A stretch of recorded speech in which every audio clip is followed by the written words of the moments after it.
In the name of Allah, who is the most gracious, beneficial and most merciful. Respectable and honorable students, अस्सलाम वालेकुम। Students, आज हम लोग start करने जा रहे हैं चैप्टर नंबर 13 फाइलम एनेलिडा। सबसे पहले हम देखेंगे कि इस फाइला को एनेलिडा का नाम क्यों दिया गया। बच्चों, एनेलिडा वर्ड जो है ये एक्सट्रैक्ट किया गया है, ओरिजिनेट किया गया है वर्ड एन्यूलर से, जिसका मतलब है रिंग्स। ठीक है, तो फाइलम एनेलिडा में मौजूद लिविंग ऑर्गेनिजम्स की बॉडी कंपार्टमेंट में, सेगमेंट में डिवाइडेड है with the help of annular rings. That's why the organisms, the diversity of this phyla is called as phyla annelida। ठीक है, तो फाइला एनेलिडा में इंक्लूडेड लिविंग ऑर्गेनिज्म को हम लोग सेगमेंटेड बॉडी ऑर्गेनिजम्स का नाम भी देते हैं। तो स्टूडेंट्स, फाइला एनेलिडा में डिस्कस किए जाने वाले हमारे जो बेसिक आउटलाइंस होंगी, जो हमारे बेसिक पर्सपेक्टिव्स होंगे, वो होंगे कि फाइलम एनेलिडा क्या है। ठीक है, इसके एवोल्यूशनरी पर्सपेक्टिव्स क्या हैं, इसकी क्लासिफिकेशन क्या है, इसकी क्लासेस और सब क्लासेस कौन सी हैं, इसकी क्लासेस और सब क्लासेस में इंक्लूडेड लिविंग ऑर्गेनिज्म के एक्सटर्नल स्ट्रक्चर्स कैसे हैं, उनकी लोकोमोशन कैसी है, उनका फीडिंग बिहेवियर क्या है, उनका डाइजेस्टिव सिस्टम कैसा है, वो अपनी बॉडी में गैशियस एक्सचेंज किस तरह से करवा रहे हैं, उनकी बॉडी में सर्कुलेशन किस तरह से हो रही है, कोऑर्डिनेशन करवाने के लिए उनकी बॉडी में नर्वस सिस्टम किस किस्म का है, उनके सेंसरी फंक्शंस अपनी मेंटेनेंस किस तरह से करवा रहे हैं, प्लस उनकी बॉडी में होने वाली एक्सक्रीशन जो है वो किस तरह से हो रही है, और अल्टीमेटली हम लोग उनकी रिप्रोडक्शन, फर्टिलाइजेशन और डेवलपमेंट देखेंगे। हाँ जी, तो स्टूडेंट्स हम लोग स्टार्ट करते हैं फाइलम एनेलिडा की डेफिनेशन से। Phylum Annelida a phylum of coelomate and usually elongated segmented invertebrates। Phylum Annelida living organism की क्लासिफिकेशन की वो क्लास है जिसमें सिलोमेट, ठीक है, सिलोमेट इलोंग सेगमेंटेड कंपार्टमेंट में एन्यूलर रिंग्स की मदद से डिवाइड हुई बॉडी के इनवर्टिब्रेट्स मौजूद हैं। तो फाइला एनेलिडा की डेफिनेशन से हमें दो बातें पता चली कि एक, फाइला एनेलिडा में मौजूद लिविंग ऑर्गेनिज्म जो हैं ये सिलोमेट हैं, और दूसरा इनकी बॉडी का स्ट्रक्चर इलोंगेट प्लस सेगमेंटेड है, और थर्ड वन ये कि ये लिविंग ऑर्गेनिज्म इनवर्टिब्रेट क्लास से बिलोंग करते हैं। तो अगर हम लोग कॉमन एग्जांपल्स देखें फाइला एनेलिडा की, तो वो हमारे पास हैं earthworm, leches, liver fluke, Nereis. ठीक है, तो स्टूडेंट सबसे पहले हम लोगों ने क्योंकि कहा था कि हम लोग इसका एवोल्यूशनरी पर्सपेक्टिव देखेंगे, तो एवोल्यूशनरी पर्सपेक्टिव के लिए हमारे पास इनकी एक छोटी सी एग्ज़ाम्पल है, जिसमें कि नवंबर में फुल मून जब स्नोआ आइलैंड के पास, साउथ पैसिफिक जो कि जू जियोग्राफिकल रीजन है, इसमें लोग जो हैं अपनी एक दावत का अहतमाम करते हैं, जिसमें बहुत ज़्यादा जो है ना लोग साहिल समंदर पे इकट्ठे होते हैं, और उस टाइम में वो फाइला एनेलिडा का जो ब्रीडिंग रेट है वो बहुत ज़्यादा होगा, बहुत पीक लेवल पे होगा। ठीक है, और इस फाइला एनेलिडा के लिविंग ऑर्गेनिज्म, इसकी डाइवर्सिटी से ये लोग सूप प्रिपेयर करेंगे, जिसको वर्मिसिली सूप का नाम देंगे, और फिर ये सेलिब्रेट करेंगे। ठीक है, तो ये आप लोगों के पास मॉन पोलेलो वर्म है जो कि फाइला एनेलिडा से बिलोंग करती है, और ये लोग इस आइलैंड से सुमैन पोलेलो वर्म को एक्सट्रैक्ट कर रहे हैं, इकट्ठा कर रहे हैं, और उसके बाद ये अपनी दावत के मज़े उड़ा रहे हैं। ठीक है, अच्छा, तो बच्चों ये इसका बिल्कुल एक जनरल सा एवोल्यूशनरी पर्सपेक्टिव था कि किस तरह सबसे पहले इसको देखा गया कि किस तरह लोग जो हैं वो आइलैंड पे जाके तो इसको इकट्ठा करते थे और फिर उससे सूप बनाते थे। ठीक है, और इसका ब्रीडिंग रेट जो है वो कब था, ये ऐसा आपके टॉपिक में सिर्फ आप लोगों की कंसिडरेशन के लिए एक छोटा सा जो है ना वो टॉपिक है, इतना कोई अहम टॉपिक नहीं है आप लोगों का। ठीक है, तो बेसिक जो हमारा फाइलम एनेलिडा का टॉपिक जो है स्टडी के लिए और कंसिडरेशन के लिए और याद करने के लिए स्टार्ट होगा, और यहाँ से स्टार्ट होगा कि फाइलम एनेलिडा में लिविंग ऑर्गेनिजम्स जो हैं वो कितनी क्लासेस में डिवाइड है। ठीक है, तो बच्चों फर्स्ट वन क्लास है आप लोगों के पास क्लास पोलिकेटा, जिसमें इंक्लूडेड लिविंग ऑर्गेनिज्म जो है ये मैरीन इन्वायरमेंट में रहते हैं। सेकेंड वन क्लास है आप लोगों के पास क्लाइटिलेटा, ठीक है, लेकिन इसमें इंक्लूडेड जो सब क्लासेस हैं वो हैं ओलिगोकिटा और हेरोडेनिया। ओलिगोकिटा क्लास से बिलोंग करने वाले लिविंग ऑर्गेनिज्म जो है ये सॉइल में रहते हैं, जबकि क्लास हेरोडेनिया से बिलोंग करने वाले लिविंग ऑर्गेनिज्म प्रीडेशन के थ्रू अपनी नरिशमेंट को फुलफिल करते हैं, ठीक है। ये थी हमारी क्लासिफिकेशन। अब सबसे पहले हम लोग जनरली फाइलम एनेलिडा के करैक्टर्स को देखेंगे। फाइलम एनेलिडा के जो जनरल करैक्टर हैं उसमें सबसे बेसिक जो हम लोगों ने इसके इंट्रोडक्शन में भी बात की थी, इसकी सेगमेंटेड बॉडी का होना।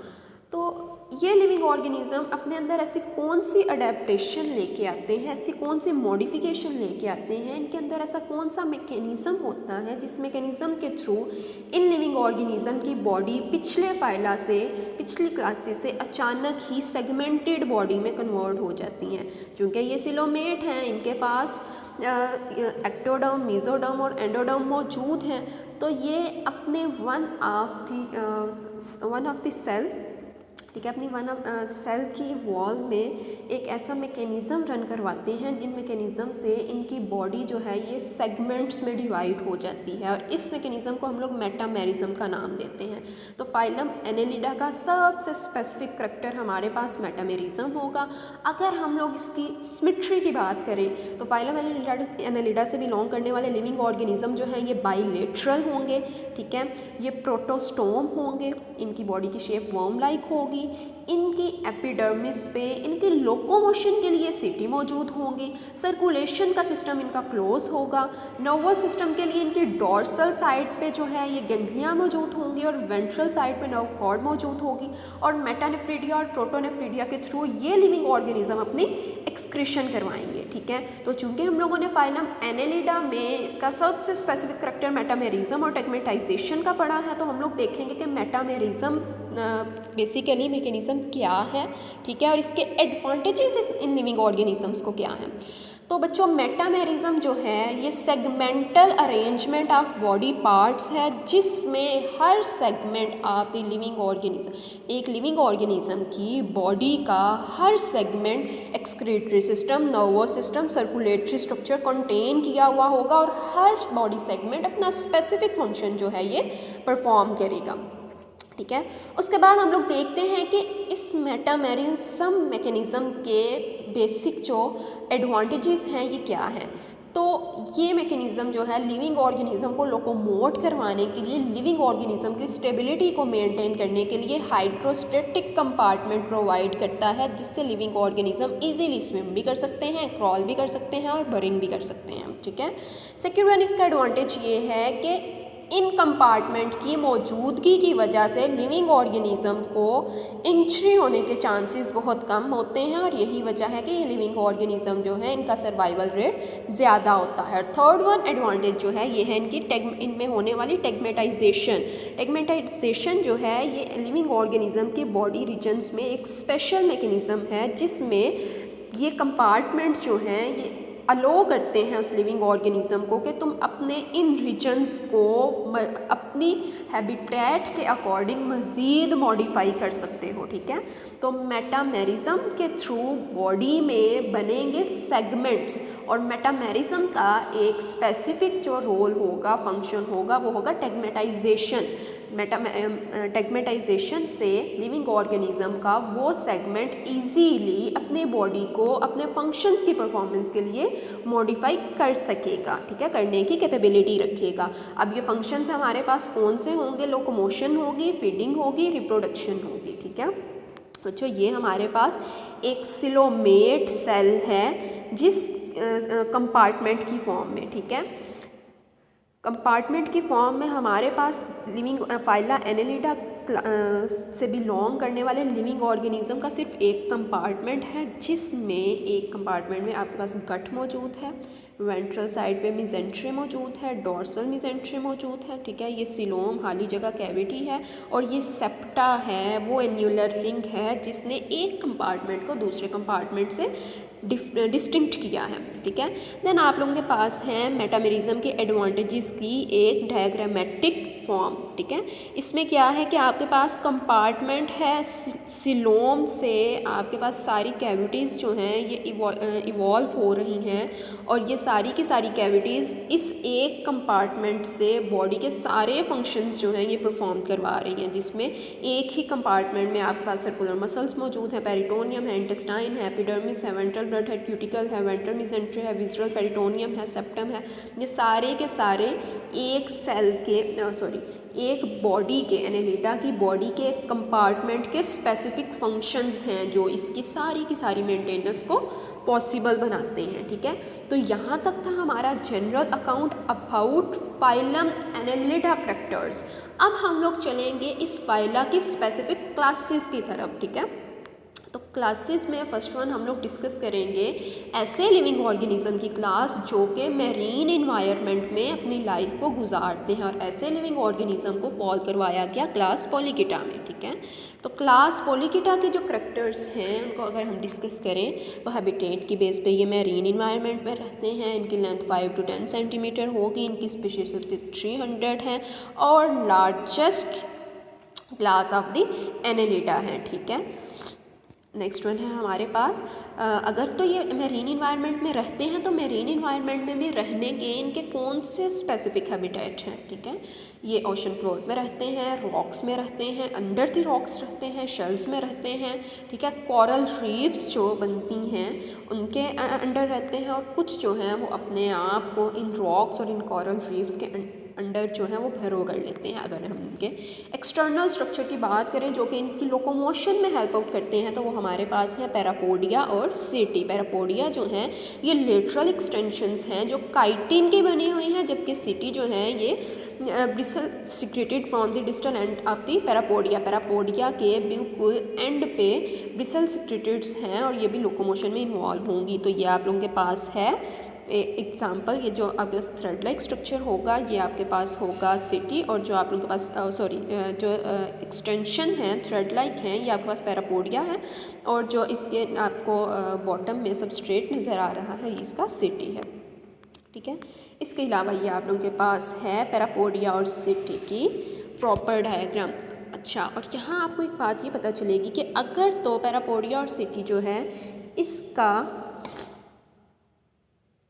आपके पास स्ट्रक्चर जो है वो बिल्कुल इस तरह का होगा जैसा कि आप लोगों को डायग्राम बी में फर्स्ट वन नज़र आ रहा है। इस केस में लिविंग ऑर्गेनिज्म स्लो वॉक करेंगे, और अगर आपके पास पैरापोडिया और सिटी जो है थोड़ी स्लाइड मोर जिगजैग फॉर्म में होंगी तो ये रैपिड क्रॉल करेंगे, और अगर ये बिल्कुल ये थर्ड वन फॉर्म में होंगी तो ये स्विमिंग करेंगे, ठीक है।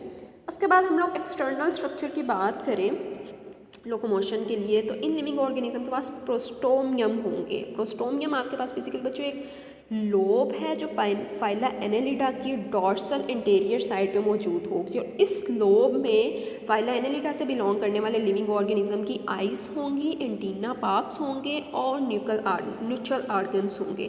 न्यूट्रल ऑर्गन्स बच्चों बेसिकली आप लोगों के पास सिलिएटेड सेंसरी पिट्स हैं जो कीमोरिसेप्टर्स कंटेन किए हुए हैं फूड डिटेक्शन के लिए, ठीक है। इसके अलावा पेरिस्टोमियम होंगी जो बॉडी के फर्स्ट सेगमेंट पे मौजूद होंगी और माउथ को सराउंड किए हुए होंगी, ठीक है।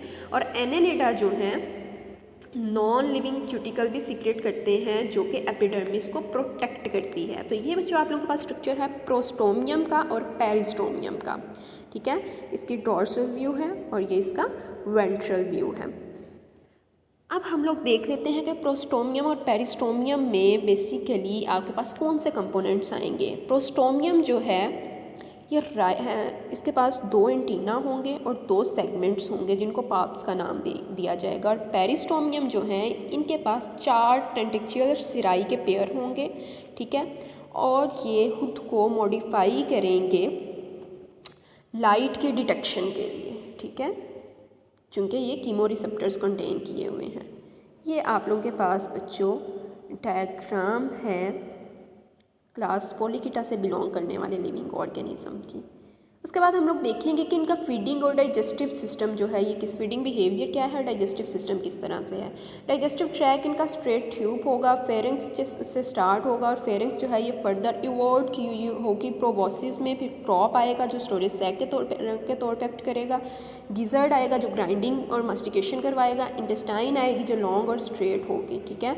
पॉलीकेटा जो है ये फीडिंग बिहेवियर इस तरह से शो करते हैं कि ये प्रीडेटरी लिविंग ऑर्गेनिज्म भी होते हैं, ठीक है, जो अपने आप को भरो किए हुए होंगे अंडर द कोरल रीफ्स, और कुछ जो हैं ये पॉइजनस ग्लैंड कंटेन किए हुए होंगे, ये हर्बीवोर्स भी होते हैं और ये स्कैवेंजर्स भी होते हैं, डिकम्पोजर्स भी होते हैं, डिकम्पोज भी फीड करते हैं, ठीक है। और कुछ लिविंग ऑर्गेनिज्म इनके फिल्टर फीडर्स भी होते हैं, ट्यूब ड्वेलिंग।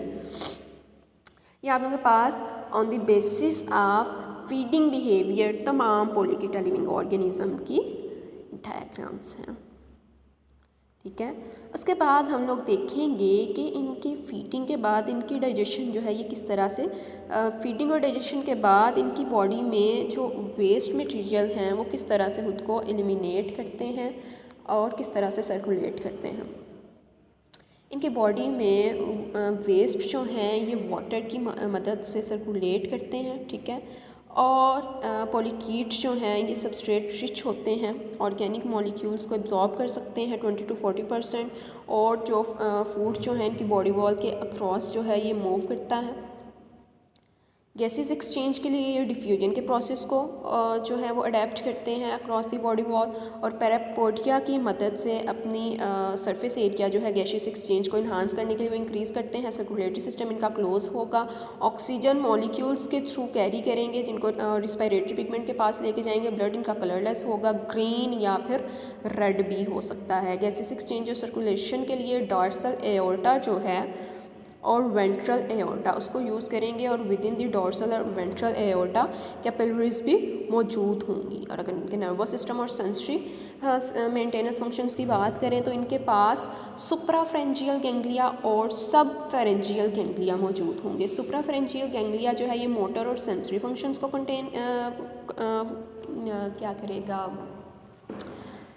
मोटर और सेंसरी फंक्शंस को कंट्रोल करेगा, फीडिंग और फॉरवर्ड मूवमेंट को, जबकि सब फेरेंजियल गैंग्लिया जो है ये लोकोमोशंस को और कोऑर्डिनेशंस को कंट्रोल करेगा। और जो सरकम फेरेंजियल कनेक्टिव्स है ये डॉर्सो वेंट्रली फेरिंक्स की तरफ मूव करेगा। नर्वस और सेंसरी जो है वेंट्रल नर्व कॉर्ड जो है ये पेयर्ड फॉर्म में होगी, ठीक है, और ये रिस्पॉन्स करेगी सेगमेंट्स को जो इनकी बॉडी में एन्यूलर्स मौजूद हैं। और सेगमेंटल गैंग्लिया जो है ये स्विमिंग और क्रॉलिंग में हेल्प आउट होगी, और इनके पास 2 से 4 पेयर्स जो हैं वो आइज़ के मौजूद होंगे। ये आपके पास मौजूद है सब फेरेंजियल गैंग्लियान्स, सेगमेंटल गैंग्लियान, सुप्राफेरेंजियल गैंग्लियान और सर्कमफेरेंजियल गैंग्लियान। एक्सक्रीशन के लिए इनकी बॉडी से एक्सक्रीट होने वाला वेस्ट प्रोडक्ट जो है ये एमोनिया होगा, ठीक है। और एक्सक्रीटरी ऑर्गन जो एनेलिडा के हैं ये एक्टिव होंगे और रेगुलेट करेंगे वाटर और आयन बैलेंस को। नेफ्रीडिया जो हैं ये ऐसे ऑर्गन्स हैं जो मौजूद होंगे इनकी बॉडी में एक्सक्रीशन करवाने के लिए।